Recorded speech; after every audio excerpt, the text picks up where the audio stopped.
మనలాంటి మిత్రులు చాలా మంది ఇంటర్వ్యూల్లో అడుగుతున్నప్పుడు వచ్చేటువంటి, ఇప్పుడు చాలా మంది మాట్లాడుతున్నప్పుడు బయటికి వచ్చేటువంటి ఫ్యాక్ట్స్ని మీరు చెప్తున్నారు.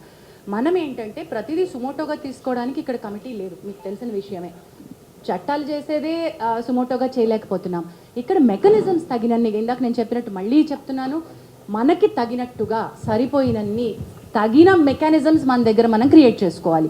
ఉన్నది ఒకటి, ఇక్కడ we are here to deal with them. So ఈ అమ్మాయి కూడా, ఇప్పుడు మనం మాట్లాడుకుంటున్న కొరియోగ్రాఫర్ కూడా ఫస్ట్ ఈ ప్యానల్ దగ్గరికి రాలేదు. అన్ని రకాలుగాను ఎక్కడెక్కడికి వెళ్తే నాకు న్యాయం జరుగుతుంది, నాకు వర్క్ కావాలి, నాకు కార్డు కావాలి, నన్ను ఇబ్బంది పెడుతున్నారు, నాకు డాన్సర్స్ని ఇవ్వట్లేదు, నాకు వర్క్ హెరాస్ చేస్తున్నారు. Though she is getting her independent work. Producers like Vivek Kuchibhotla, big producers, big సినిమాలు, బిగ్ యాక్టర్స్, గుడ్ ఫిల్మ్స్. ఇప్పుడు మనమే లాంటి దానికి ఆయన వర్క్ ఇచ్చారు. శర్వానంద్ గారి సినిమాకి వివేక్ గారు కూడా ఆవిడకి వర్క్ ఇచ్చారు. సో ఐ షుడ్ బి మీరు అంటుంది. Thanks Anjana. There are many people who speak in your interviews.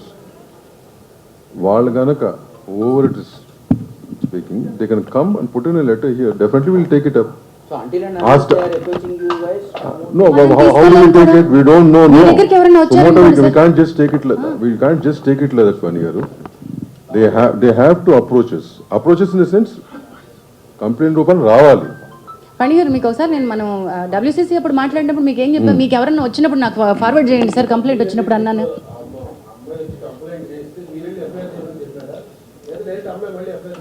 Okay, నేను ఒకసారి అది నేను ఇవ్వనా సార్ క్లారిటీ, అది నేను ఇచ్చేస్తాను. The case was really difficult. The girl has gone through a lot of trauma.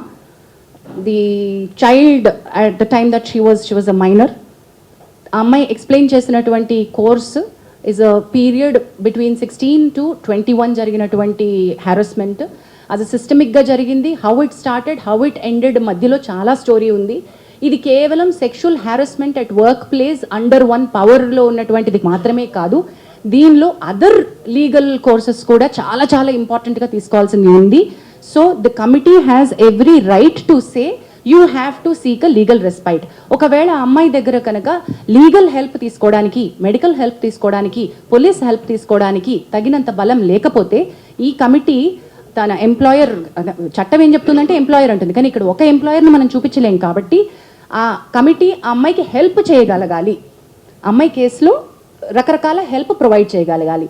ఆ బార్గెన్లోనే మనం తనని please approach police for this other case and there by Bhumika help line అనే ఎన్జిఓ అమ్మాయికి సపోర్ట్గా నిల్చుంది.